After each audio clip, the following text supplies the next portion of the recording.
અમદાવાદથી સમાચાર અમદાવાદમાં રેડ એલર્ટ કોર્પોરેશન દ્વારા જાહેર કરવામાં આવ્યું છે ત્યારે એએમસીની કાર્યવાહી અમદાવાદમાં અલગ અલગ વિસ્તારમાં કોર્પોરેશનની ટીમો પહોંચી છે કન્સ્ટ્રક્શન સાઇટ ઉપર ખાસ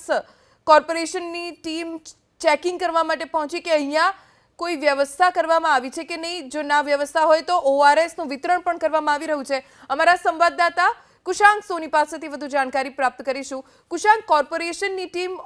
રેડ એલર્ટને ધ્યાનમાં રાખીને શું કાર્યવાહી અત્યારે કન્સ્ટ્રક્શન સાઇટ્સ પર કરી રહી છે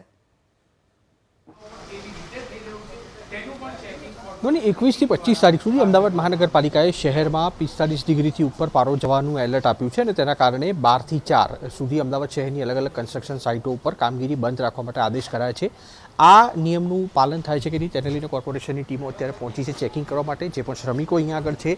તે લોકોની સ્વાસ્થ્યને ધ્યાનમાં રાખીને નિર્ણય કરવામાં આવ્યો છે 12 થી 4 આ કામગીરી બંધ રાખવા માટેનો કોર્પોરેશનના અધિકારી ડૉક્ટર હાર્દિક આપણી સાથે ઉપસ્થિત છે તેમની સાથે વાત કરશું સર કોર્પોરેશનની ટીમો આવી છે અત્યારે ચેક કરવા માટે કયા કયા પ્રકારની સૂચનાઓ આપણે આપી છે કન્સ્ટ્રક્શન સાઇટ ઉપર શ્રમિકોને કોઈ સમસ્યા ન પડે તેના માટે અત્યારે અમદાવાદ મ્યુનિસિપલ કોર્પોરેશનની તમામ બાંધકામ ઉપર હીટ વેવને લઈને અલગ અલગ સૂચનાઓ આપવામાં આવી છે જેમાં પહેલું છે કે 12 થી 4 સુધી કોઈપણ બાંધકામ સાઇટ ઉપર કામ ન કરવું તેમજ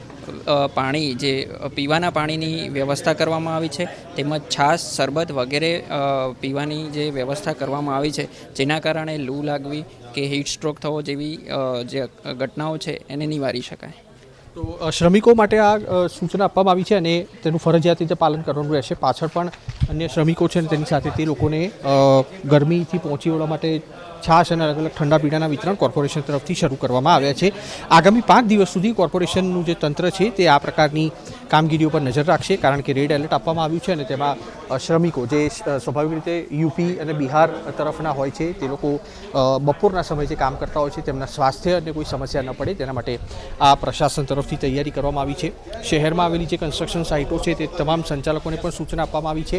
અને અલગ અલગ રીતે એએમટીએસ બીઆરટીએસ અલગ અલગ સિવિક સેન્ટરો તે તમામ સ્થળો પર અમદાવાદ મહાનગરપાલિકા તરફથી ઓઆરએસના વિતરણ તેમજ હોસ્પિટલો અને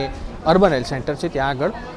કામગીરીઓ વધારવા માટે અને લૂ લાગવાના કોઈ કિસ્સા સામે આવે તેને લઈને કોર્પોરેશન તરફથી અલગ અલગ સૂચનાઓ જાહેર કરાઈ છે